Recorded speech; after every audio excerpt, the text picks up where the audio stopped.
Hello दोस्तों, कैसे हैं आप सब। चलिए शुरू करते हैं। आज हम करने वाले हैं Altman Z score. Altman Z score का क्वेश्चन आपके एग्जाम में पक्का आएगा, तो इसको बहुत ही अच्छे से आपको करके जाना है। ठीक है, तो चलिए देखते हैं। अल्टमैन जेड स्कोर के अंदर बहुत ही डिटेल में हम इसको पढ़ने वाले हैं, तो आप इसको अच्छे से करके जाएंगे। ठीक है, तो अल्टमैन जेड स्कोर के अंदर चैप्टर नंबर 8 का क्वेश्चन है ये, और नया क्वेश्चन है, तो हमेशा सबको ये क्वेश्चन आ रहा है। ठीक है, तो आपके भी एग्जाम में आएगा। अब क्वेश्चन कैसे आता है, क्वेश्चन प्रैक्टिकल दे रखा होगा आपको। ठीक है, और आपको सबसे पहले तो ये आइडेंटिफाई करना पड़ेगा कि वो क्वेश्चन किसके ऊपर पूछा गया है। अगर ये क्वेश्चन मैन्युफैक्चरिंग फर्म के ऊपर आया है आपके एग्जाम के अंदर, तो ये वाला फॉर्मूला आपको लगाना है। ठीक है ना, और अगर मैन्युफैक्चरिंग फर्म पे नहीं आया तो फिर हम आगे देखेंगे क्या होगा। ठीक है, तो अगर मैन्युफैक्चरिंग 100 में से 99% बच्चों को जितने भी आप देखोगे उनसे पूछोगे तो सबको मैन्युफैक्चरिंग फर्म के ऊपर ही आया। मेरे को भी ये मैन्युफैक्चरिंग फर्म को भी आया था। ठीक है, अब क्या होता है कि ये वाला फॉर्मूला मैं तो भाई रट के गया था। ठीक है, लेकिन क्या था कि मेरे को तो जब क्वेश्चन आया मैंने देखा ये वाला फॉर्मूला लिख ही रखा था उन्होंने, तो काफ़ी हेल्प हो गई थी, है ना। हालांकि मैंने तो जो है याद कर रखा था, तो मैं कहूँगा कि आप भी याद कर लेना। ठीक है, और याद करना जरूरी है, क्योंकि नहीं दे रखा तो क्या करेंगे हम लोग। तो कैसे इसको 1.2x1 plus 1.4x2 plus 3.3x3 plus 0.6x4 plus 1.0x5, ये ऐसे याद करना है। इसको याद हो जाएगा जब, तो यहाँ पे x1 x2 x3 और x5 का क्या मतलब है, इसको इसके सबके फॉर्मूले हैं यहाँ पे। ठीक है ना, तो यहाँ पे दे रखा है। ठीक है, और यहाँ पे x1 x2 x3 और x4 x5 के फॉर्मूले दे रखे हैं। तो आप कैसे याद करोगे, दो चीजें होती हैं बैलेंस शीट में, एक एसेट्स और एक लायबिलिटी। तो याद रखेंगे कि x1 के नीचे टोटल एसेट्स लिखते हैं, यानी एसेट्स लिखते हैं। यहाँ पे भी एसेट्स लिखते हैं, है ना, टोटल एसेट्स लिखते हैं। यहाँ भी टोटल एसेट्स लिखते हैं, बस x4 को छोड़ देना। x5 में भी देखोगे तो टोटल एसेट्स लिखते हैं। अब एसेट्स के अलावा क्या दूसरी चीज क्या होती है, लायबिलिटी। तो जो बच गया उसमें क्या आ जाएगा, टोटल लायबिलिटी आ जाएगा। तो अब बारी आती है कि ऊपर वाली चीजें आपको याद करनी पड़ेंगी। पहले वाले में वर्किंग कैपिटल, दूसरे वाले में रिटेन्ड अर्निंग, और फिर है EBIT। ठीक है ना, उसके बाद है मार्केट वैल्यू ऑफ इक्विटी। ये वर्डिंग याद रखने आपको। मार्केट वैल्यू यहाँ पे लिख रखा है, बुक वैल्यू मत लिख देना। अगर बुक वैल्यू आए तो बुक वैल्यू को इग्नोर करना, मार्केट वैल्यू चाहिए यहाँ पे। ठीक है, उसके अलावा यहाँ पे है सेल्स। ये हो गया आपका कंप्लीट फॉर्मूला। ठीक है, और आगे चलते हैं। अब एक आपको MCQ एक तो वो पूछेंगे आपसे सीधा सीधा, है ना। फिर उसके बाद जैसे ही आप ये फॉर्मूला लगा के आप आंसर निकालेंगे तो MCQ में आपको वो टिक करना है। उसके बाद एक MCQ आपका फिर इस पे भी पूछेंगे वो, है ना। तो वो आपसे इस पे भी पूछते हैं कि वो जो आया है वो कौन सी रेंज में आया है। ठीक है ना, यानी कि जो आपका आंसर आया है अल्टमैन जेड स्कोर, आपने जो आंसर निकाला है फॉर्मूले से, वो आपको देखना पड़ेगा कि लेस देन 1 पॉइंट क्या होता है, ये याद कर लो। ठीक है ना, 2.99 ये मैक्सिमम है, और 1.81 यहां से शुरू होता है। 1.81 से लेके रेंज क्या है इसकी, 2.99, ये याद कर लेना आप। और अगर 1.81 से कम है तो इसको बोलते हैं डिस्ट्रेस। ये एमसीक्यू पूछते हैं आपसे, है ना। ये तीनों दे रखे होंगे, डिस्ट्रेस, ग्रे और शेप। आपसे पूछ रखा होगा बताओ कौन सा है इसमें से। डिस्ट्रेस का मतलब होता है कि अगर 1.81 से है तो ये फॉर्मूला कहता है कि इसका मतलब है वो बैंकरप्सी की स्टेज पे है, वो खत्म, समझो, है ना। और अगर 1.81 से लेके 2.99 तक है तो यानी कि ग्रे है। ठीक है, इसका मतलब है फर्दर इन्वेस्टिगेशन करने की जरूरत है, उसमें सुधार करने की जरूरत है। लेकिन अगर मोर देन 2.99 है तो इसका मतलब है सेफ है, फाइनेंशियल साउंड बोलते हैं इसको। ठीक है, क्लियर है। तो इस तरीके से ये है। हालांकि जो मैंने दूसरा वीडियो बना रखा है उसमें मैंने प्रैक्टिकल क्वेश्चन भी करा रखा है इसका, है ना। अब इसमें मेरे को क्या था ना, डिटेल में आपको बताना था, इसलिए मैंने यहाँ पे ये वीडियो आपको दूसरा वीडियो बनाया। अब यहाँ पे है, अगर मैन्युफैक्चरिंग फर्म ना दे रखा हो और लिख रखा है कि प्राइवेट फर्म है, तो प्राइवेट फर्म है तो वो फॉर्मूला नहीं लगेगा, ये वाला फॉर्मूला लगेगा।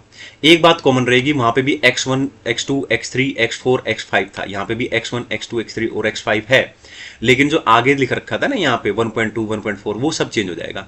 ये वाला याद करना पड़ेगा आपको, 0.717 x1, फिर इसमें ये ऐड कर दो, फिर इसमें ये ऐड कर दो, फिर इसमें ये आपको याद करना पड़ेगा प्राइवेट फर्म के लिए। ज्यादा चांसेस है अगर प्राइवेट फर्म आया एग्जाम में, ठीक है ना, तो फिर आपको फॉर्मूला दे ही रखा होगा, नहीं दे रखा होगा तो फिर ये याद करके जाना चाहिए मेरे हिसाब से आपको, नहीं तो फिर आपको दिक्कत हो सकती है ना। अब सवाल ये है कि इसमें x1 x2 x3 x4 और x5 कैसे निकालेंगे। उसमें तो हमने सीख लिया, जैसे x1 हम पहले निकालते थे वैसे ही यहाँ पे भी निकालेंगे। ठीक है ना, कोई चेंज नहीं है। Working capital divided by total assets, x2 में भी कोई दिक्कत नहीं है, retained earning divided by total assets, और x3 में भी कोई दिक्कत नहीं है, EBIT divided by total assets. ठीक है ना, x4 में चेंज है, x5 भी सेम रहेगा बल्कि, ठीक है ना, sales divided by total assets, बस इसमें चेंज है। इसमें ये तो पता ही आपको टोटल लायबिलिटी आती है यहाँ पे नीचे, लेकिन यहाँ पे याद करो मैंने आपको बताया था, यहाँ पे मार्केट वैल्यू आपको मैंने बताया था पिछले वाले फॉर्मूले में, लेकिन इस फॉर्मूले में बुक वैल्यू आता है, बस एक तो ये चेंज है यहाँ पे।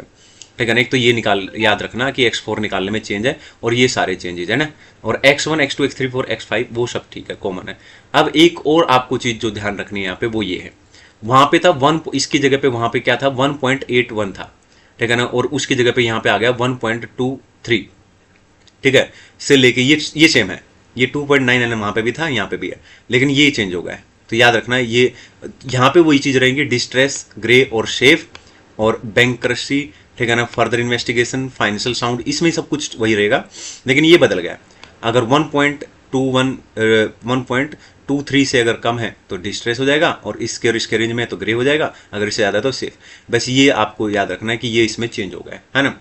वहाँ पे 1.81 था, आप ऊपर देख सकते हो, ठीक है ना, ये रहा 1.81 था जो कि चेंज होके 1.23 हो गया है।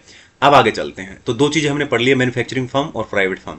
लेकिन अगर दे रखा है नॉन मैन्युफैक्चरिंग, ठीक है ना, तो प्राइवेट फर्म दे रखा है, ठीक है ना ही मैन्युफैक्चरिंग फर्म दे रखा है। अगर नॉन मैन्युफैक्चरिंग है तो क्या करना है? पहली बात तो जो सबसे बड़ा चेंज है, वहां पे x1 से लेके x5 होता था, यहाँ पे नहीं है, यहाँ पे x1 से लेके x4 है। पहली बात तो याद रखना, ठीक है ना, कि यहाँ पे x1 से x4 है, ठीक है ना, x5 है ही नहीं। पहली चीज तो ये चेंज है। दूसरा ये चेंज है कि x1 x2 और x3 का तो फॉर्मूला सेम रहेगा जो पहले हमने लगाया है दोनों के अंदर, लेकिन x4 का जो फॉर्मूला है, ठीक है ना, यहाँ पे जैसे पिछला फॉर्मूला हमने पढ़ा था प्राइवेट फर्म में बुक वैल्यू, तो यहाँ पे बुक वैल्यू आएगी, याद रखना। मैन्युफैक्चरिंग के अंदर मार्केट वैल्यू आती है, प्राइवेट फर्म में बुक वैल्यू आती है, और नॉन मैन्युफैक्चरर के अंदर भी बुक वैल्यू आती है। x5 है ही नहीं यहाँ पे। बाकी ये सब चीजें आप याद कर लेना, ठीक है ना, बाकी तो वही करना है, इसको प्लस में ये, प्लस में ये, प्लस में ऐसे करके, ठीक है। तो एक ये याद कर लेना। अब अगर इसकी रेंज की बात करें तो पहले में था 1.81 से लेके 2.99, फिर 1.23 से लेके 2.99, और इसमें ये चेंज हो गया, ठीक है ना, यहाँ पे आ गया है 1.1 से लेके 2.6, ये याद रखना आपको। हालांकि ये वाली चीज उसमें भी सेम थी और इसमें भी सेम रहेंगी, इनकी एक्सप्लेनेशन भी सेम रहेंगी, बैंक्रप्सी, फर्दर इन्वेस्टिगेशन और फाइनेंशियल साउंड। और ये वाली चीज आपको समझ में आ ही गई होगी कि अगर 1.1 से कम है तो ये है, इससे इतना है तो ग्रे है, और अगर 2.6 से ज्यादा है तो सेफ है, ये ध्यान रखना है। इसके अलावा तीसरी चीज हमने पढ़ ली, अब चौथी चीज पढ़ते हैं। अगर क्वेश्चन आता है अमर्जिंग मार्केट एंटिटी के ऊपर, ये मैंने बहुत डिटेल में बना रखा है आपको, क्योंकि मैंने कुछ भी छोड़ा नहीं है। अगर 19-20 थोड़ा सा भी अगर पेपर आपका ऊपर नीचे होता है, ठीक है, तो अब देखो बहुत सारे लोग तो ये बोलते हैं कि भाई पेपर बहुत आसान आता है, बगैर पढ़ के चले जाओ ये वो, लेकिन मेरा ऐसा मानना है कि अच्छे से पढ़ के जाना चाहिए। अच्छे से अगर हम पढ़ के जाते हैं तो उससे क्या बेनिफिट होता है, अगर हम अच्छा स्कोर करते हैं तो एक अच्छे स्कोर के साथ हमें एक मोटिवेशन मिलता है, एक कॉन्फिडेंस आता है। हम सब जानते हैं कि ये कोस्टिंग का पेपर हमारे लिए पहले बहुत दिक्कत होता था, ठीक है ना। जब हम सेकंड ग्रुप देते थे तो पहला पेपर यही होता था, जो कि पहला पेपर ही खराब, तो मतलब मूड खराब, इस वजह से बहुत सारे लोगों को सेकंड ग्रुप में दिक्कत आती थी, सिर्फ इस पेपर की वजह से। अब ये पेपर हमारे लिए एक अपॉर्चुनिटी बन गया है, ठीक है ना, तो हमें 3 पेपर मिल गए हैं, वो पेपर निकालना बिल्कुल आसान है। अब ये पेपर जो बच गया है, ठीक है ना, इसको आप अगर अच्छा नंबर लेके आते हो, अच्छे नंबर से पास होते हो, तो कॉन्फिडेंस आता है। वो कॉन्फिडेंस फिर आगे आपको हेल्प करता है, बाकी सब्जेक्ट में आप अच्छा करने की कोशिश करोगे, राइट। तो इसलिए मैं तो कहूँगा अच्छे नंबर लेके आओ, अच्छे से पढ़ो, है ना। अमर्जिंग मार्केट एंटिटी अगर दे रखा है तो याद रखना है इसमें भी x1 से लेके x4 है, x5 इसमें भी नहीं है, और वही चीज है सेम टू सेम, x1 वैसे ही निकालेंगे, x2 वैसे ही निकालेंगे, x3 वैसे ही निकालेंगे, और x4 जो फॉर्मूला पीछे लगाया हमने वही यहाँ पे भी लगेगा, कोई दिक्कत नहीं है। वैसे इसमें चेंज क्या हो जाएगा, x1 x2 x3 4 के सामने जो ये दे रखे ये चेंज हो जाएंगे, ठीक है ना। तो यहाँ पे क्या है ना कि देखिए मैं आपको पीछे दिखाता हूँ, यहाँ पे आप वापस आओ, 6.56 3.26, ठीक है ना, ये सब नहीं चेंज हो रहे हैं इसमें, ठीक है ना, ये चेंज हो रहा है, खाली ये ऐड हो गया इसमें ना तो x1 है x4 कुछ भी नहीं है, ये 3.25 में प्लस करना है आपको, ये फिर ये आ गया, एक तो ये आ गया इसमें नया, समझ रहे हो, ये नया आ गया इसमें। बाकी अगर आप देखोगे तो पिछले फॉर्मूले में, इस फॉर्मूले में आप देखो यहाँ पे 6.72, ठीक है ना, सब कुछ सेम है ना। तो ये हो गया आपका, और इसमें ये भी सेम है, ये पिछले फॉर्मूले की तरह ही है, ये तो बिल्कुल कॉपी पेस्ट है, राइट। हम लोग नेक्स्ट क्लास के अंदर पढ़ेंगे building block model, which is very important for your exam, ठीक है, बहुत अच्छे से करना है, ठीक है। तो आई होप आज का वीडियो आपको अच्छा लगा होगा, ठीक है ना। Do like the video and subscribe the channel and share it with your friends.